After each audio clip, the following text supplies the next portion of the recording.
Use the twin air jack on vehicles with stiff door frames to provide an even spreading force on the door.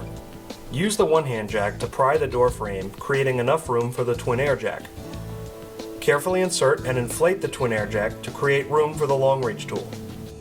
Vehicles with stiff door frames require extra care so as to not damage the door when using an air wedge. The twin air jack provides an even spreading force on both the top and side of the door frame, reducing the chance of damaging a vehicle with a stiffer than normal door frame. Insert the long reach tool and open the vehicle using the lock button or door handle. The shielded tool with a durable rubber tip easily manipulates handles and buttons.